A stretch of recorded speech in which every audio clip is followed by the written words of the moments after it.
हां. सरांचा परिचय असा आहे, सर हे हायस्कूलमध्ये शिक्षक होते आणि मुख्याध्यापकाची सुद्धा जबाबदारी त्यांनी सांभाळलेली आहे.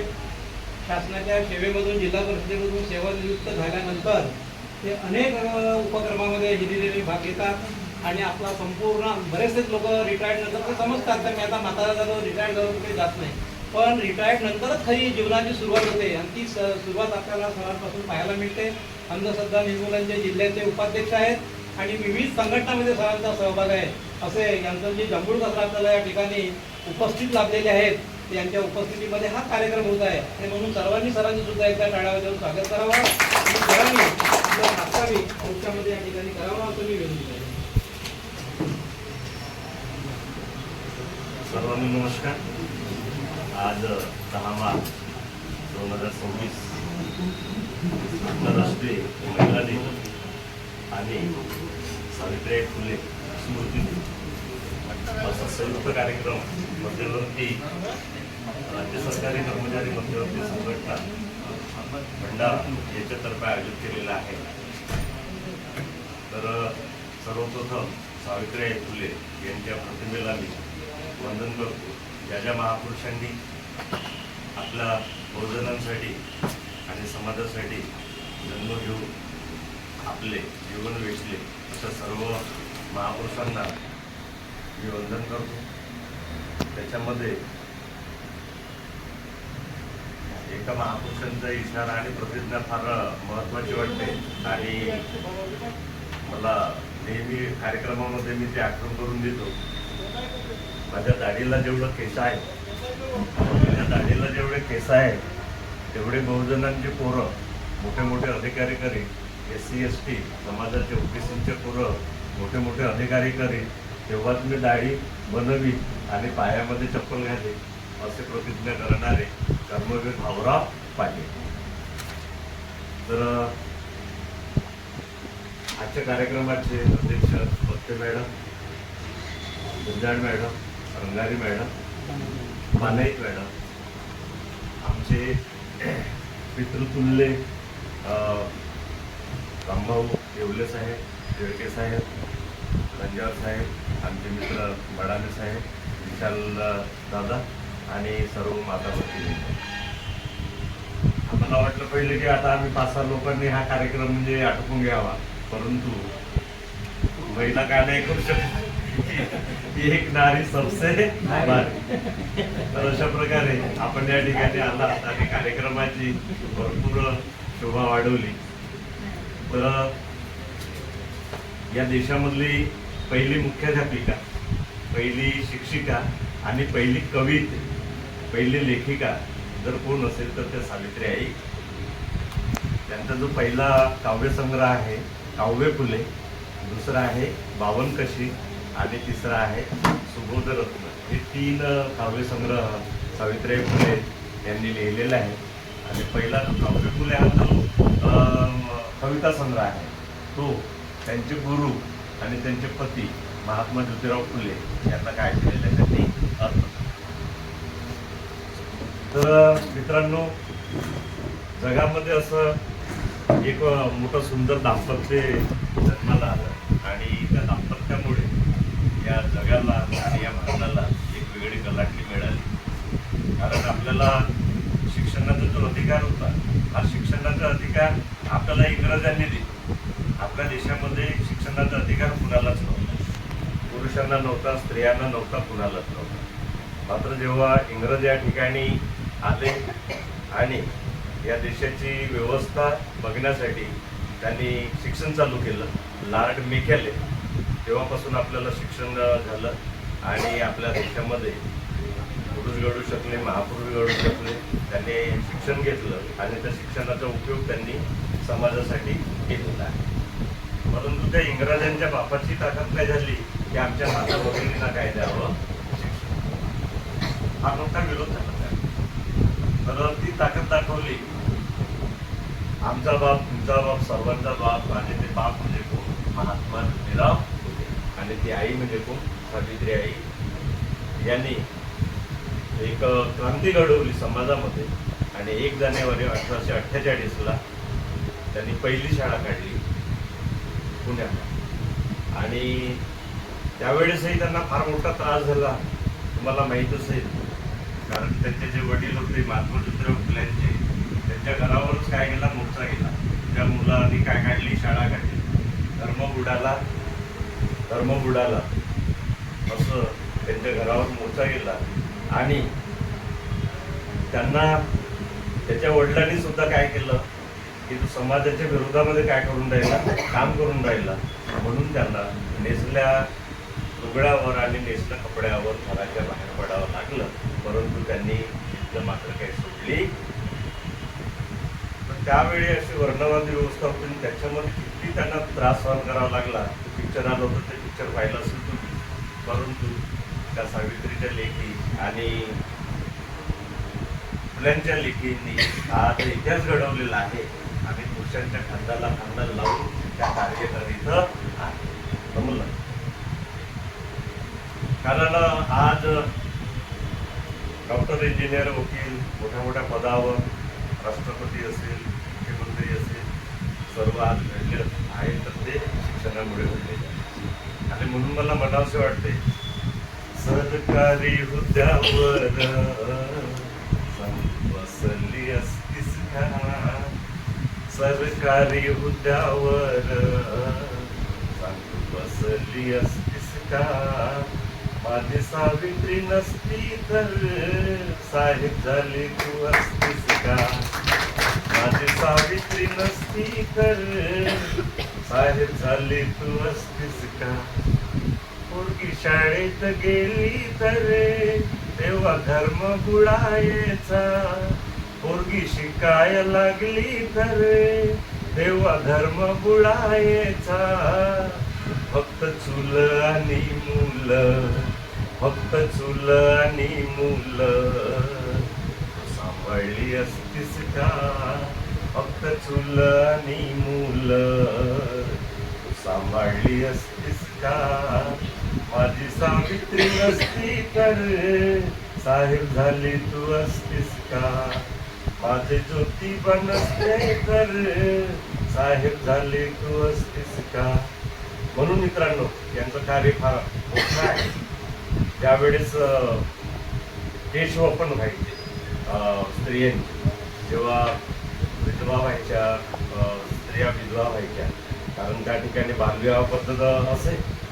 सावित्री सुद्धा 9 वर्षाचेच होत्या आणि ज्योतिबा फुले हे 13 वर्षाचे होते. तेव्हा त्यांचं काय झालं होतं, लग्न झालं होतं. म्हणजे बालपणामध्ये म्हणजे बालविवाह त्याच्यामध्ये होतं. तर त्या काळामध्ये बालविवाह पद्धतमध्ये स्त्रियांची किंवा मुलींची सहमती असो की नसो, त्याला लग्नाला काय व्हायला लागत असं, तयार व्हावं लागत असेल. म्हणजे तो म्हातारा असेल आणि बालिका असेल तरी लग्न होत असेल. परंतु तो लवकर, त्याचे दिवस लवकर भरून जायचे आणि तो लवकर मरून जायचा, त्याच्यामुळे ही विधवा व्हायची.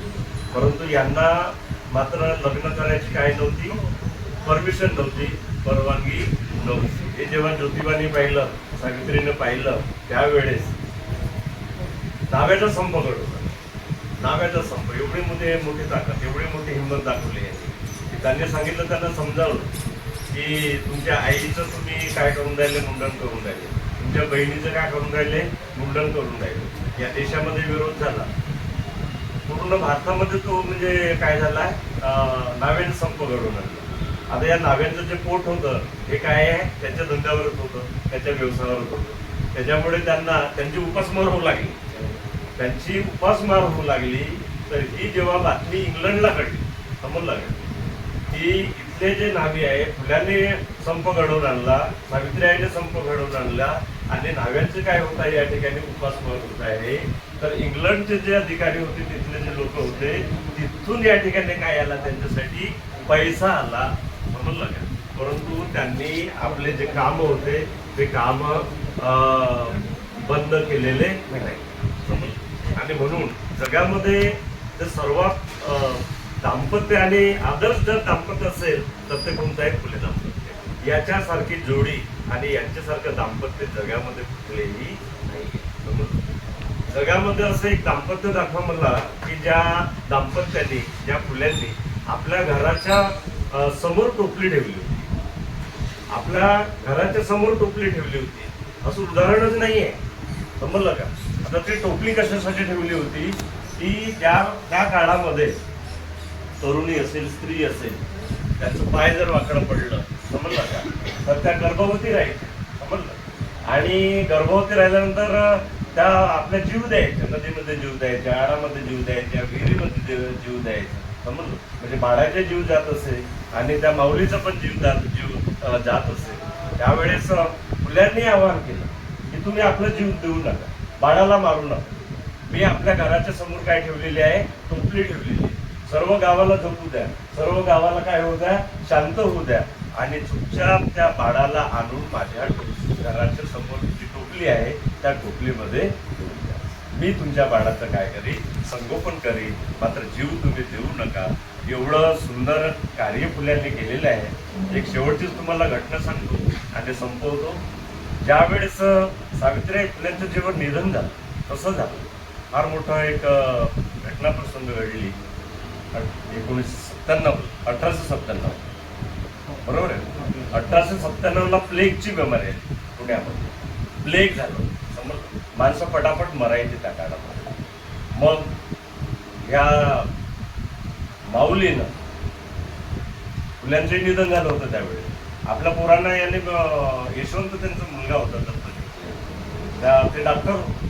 त्या डॉक्टरला बोलावलं, पुण्यामध्ये प्लेगची साथ आलेली आहे, तू लवकर ये यशवंता आणि आपल्या रोग्याची काय करायचं आहे सेवा. तर सावित्रीबाई फुले आपल्या खांद्यावर, आपल्या पाठीवर लहान लहान मुलांना घेऊन त्या डॉक्टरच्या दवाखान्यामध्ये भरती करायची. तर त्यावेळेस काय झालं, ती जी प्लेगची लागण आहे, ती प्लेगची लागण सावित्रीबाई फुल्यांना पण झालेली. त्याच्यानंतर असे प्लेगचे रोगी नेता नेता नेता दवाखान्यात पोहोचलं आणि यशवंताच्या ते लक्षात आलं की माझ्या आईला पण काय झालेलं आहे, प्लेग झालेलं, आणि एक मुलगा पण. तेव्हा तर यशवंत रडू लागला. यशवंत रडू लागला. सावित्रीच्या लक्षात आलं, अरे तू यशवंत एवढा शूर आहे, तू माझा मुलगा आहे आणि का रडतो. समज तो परत रडायला लागला. अरे पण यशवंत काय झालं, काय तू रडायला का लागला. त्यावेळेस सांगितलं, आई माझ्या समोर पेशंट 2, माझ्या समोर पेशंट 2 आहेत, पण माझ्याकडे शेवटचं इंजेक्शन काय आहे, एकच. आता हे इंजेक्शन मी कुणाला, हा प्रश्न पडला. त्यावेळेस सावित्री हिमतीने आणि म्हणाली, अरे यशवंता, ही तर झाडाची पिकलेली पान आहे, मी झाडाचं पिकलेलं पान आहे, मी केव्हाही गळून पडू शकते, पण हा जो मुलगा आहे ते झाडाची नवीन पालवी आहे, ते शेवटचं इंजेक्शन मला.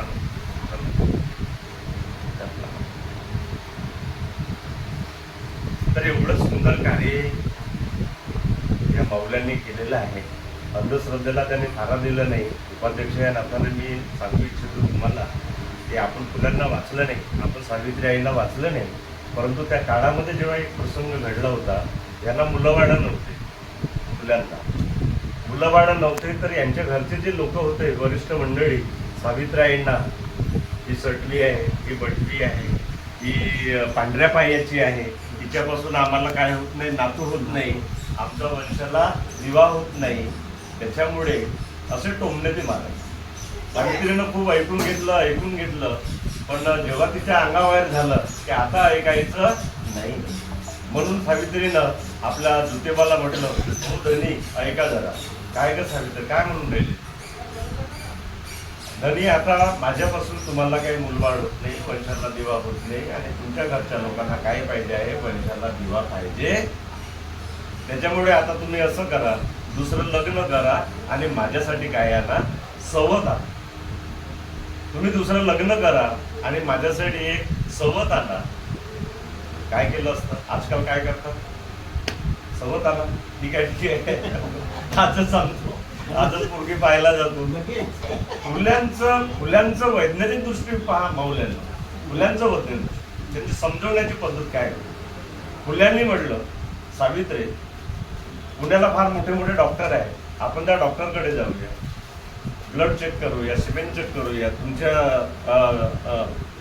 चेक करू, मलाही चेक करू आणि नंतर आपण औषध उपचार घेऊ.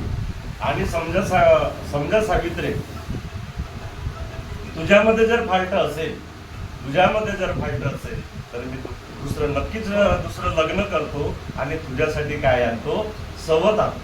परंतु सावित्रे, एक लक्षात ठेव, जर का फाल्ट माझ्यामध्ये आढळला तर तुला सुद्धा दुसरा नवरा करावा लागेल आणि माझ्यासाठी सवता आणावा लागेल. केवढी मोठी विचाराची क्रांती आहे, केवढी मोठी विचाराची क्रांती आहे त्या काळामध्ये, समजलं का? आणि आजकाल मुलं नाही झाले, मुलगी नाही झाली तर दोष कुणावर दिला जाते, स्त्रियांवरच दिला जाते. समजलं का? हिच्यामुळे मुलं होत नाही, तिच्यामुळे मुलं होत नाही. समजलं का? मुली झाल्या तरी स्त्रियांवरच दोष दिला जातो. परंतु आता मुलगा आणि मुलगी होणं कोणावर अवलंबून आहे, पुरुषावर अवलंबून आहे. हे सायन्सनं काय केलेलं आहे, सिद्ध केलेलं आहे. समजलं? आणि म्हणून हे मोठे क्रांतिकारक कार्य सावित्रीबाई फुलेंनी केलेलं आहे. त्यांचा आपण आदर्श ठेवावा आणि त्यांचं वाचन करावं, पुस्तकाचं वाचन करावं. कारण वाचाल तर वाचाल, नाहीतर भंगारमध्ये जाऊन फेकाल.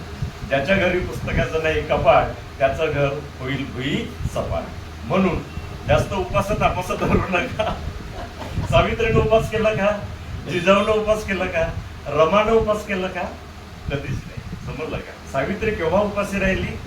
जेव्हा तिच्या सासऱ्यांनी त्यांच्या घरामधून काय केलं, काढलं, नेसलेल्या कपड्यावर काढलं, तेव्हा सावित्री उपाशी राहिली. ते का मुसलमानांनी त्यांना काय दिलं, साथ दिली. त्या फातिमा शेख वगैरे जे आहेत, उस्मान शेख यांनी त्यांना साथ दिली, आपल्या घरी ठेवलं आणि साथ दिली. समजलं? आणि तेव्हा ते उपास राहिले. जिजाऊनं कधी उपास केलं नाही, अंधश्रद्धेला थारा दिलेलं नाही. समजलं का? याचं एक घडलेलं उदाहरण सांगतो. माझ्या घरचं, माझी बायको एक उपास धरायची. समजलं का? माझी बायको एक उपास धरायची. आम्हाला शाळा होती, त्या दिवशी सुट्टीच असते आम्हाला. तर मी थोडंसं फिरून आलो आणि आपल्या पत्नीला म्हटलं, चल मलाही जेवण वाट, तूही जेवण कर. तर पत्नी म्हणाली, तुम्ही जेवण करून घ्या. मला काय आहे, उपवास. तर म्हटलं उपवास कसले, तुम्हाला पुरुषांना समजत नाही, बायांना बरोबर समजते. अरे म्हटलं, आम्ही गाडगे महाराजाचे माणसं, तुकडोजी महाराजांचे माणसं, फुल्यांचे माणसं, आम्ही लोकांना सांगतो की उपवास धरू नका आणि माझ्या घरी म्हटलं हे उपवास. बायको म्हणते शहाणपणा बाहेर सांगा, घरी चालत नाही. अशा चळवळी असतात मित्रांनो. तर म्हटलं उपवास कशाचे आहे, तिला ते हरतालिकेचे उपवास पकडलं होतं माझ्या बायको. म्हटलं हा हरतालिका प्रकार काय आहे, त्याच्यामुळे मग ती एक पुस्तक घेतली मी हरतालिकेच्या उपवासाची. म्हटलं हे कशासाठी उपवास धरतात ते म्हटलं वाचून आपण पाहिलं पाहिजे. तर ती पुस्तक घेतली. आता ती पुस्तक मला काही वाचता येत नव्हती, कारण ते माझ्या भाषेमध्ये नव्हती. समजलं का? कशामध्ये होती ती? संस्कृत मध्ये होती. त्याच्यामुळे मी एका ब्राह्मण मित्राकडे गेलो आपल्या, म्हटलं हे वाचून दे बरं, मला काही वाचता येत. तर त्याने ते वाचून दाखवलं. आता त्याचा अर्थ सांगतो मी तुम्हाला. त्या हरतालिकेच्या उपवासामध्ये काय लिहिलेलं आहे, तर त्या ठिकाणी सरळ लिहिलं होतं, ज्या ज्या कुवाऱ्या पोरीला चांगला नवरा पाहिजे, त्या त्या कुवाऱ्या पोरीनं हरतालिकेचे उपवास धरावे. ज्या ज्या कुवाऱ्या पोरीला डॉक्टर इंजिनियर नवरा पाहिजे, त्या त्या कुवाऱ्या पोरीनं हरतालिकेचे उपवास धरावे. पार्वतीने हरतालिका केली, शंकर भगवान मिळाले, नो प्रॉब्लेम. एखाद्या कुवाऱ्या पोरीनं समजा उपवास पकडलं, चांगला नवरा भेटला, नो प्रॉब्लेम. माझ्या बायकोनं धरा होता. लग्नानंतर मी आपल्या बायकोला म्हणलो, एवढा सुंदर तुला म्हणजे पती भेटलो, हायस्कूलला टीचर आहे, 1 लाख रुपये माझा पगार आहे आणि आता तुला दुसरा नवरा पाहिजे. मॅडम साहेब, आता पाहिले मी काय खूप वाईट नाही आहे मॅडम साहेब, तरी माझ्या बायकोला दुसरा. म्हणून जे आपण धरतो ते कमीत कमी वाचून घ्या आणि नंतर पकडा, उपवास सोडा, असं माझं काही म्हणणं नाही आहे. तर अशीच एक पुस्तक लिहिले, ही माझीच आहे, क्रांतीसूर्य ज्योतिबा, क्रांतिमाता सावित्री. फुल्यांचं दोघांचं या ठिकाणी चरित्र आहे. ज्यांना हवी असेल त्यांनी माझ्याकडून मागून घ्या. 50 रुपयाची पुस्तक आहे. आपल्या पोरांना वाचायला द्या. 10,000 प्रती ह्या बाहेर गेलेल्या आहेत माझ्या आणि खूप लोकप्रिय झालेली आहे. अगदी या ठिकाणी संयोजकांनी मला बोलण्याची संधी दिली. आपण पण ऐकून घेतलं. मी सर्वांचं आभार मानतोय आणि इथे थांबतोय. धन्यवाद.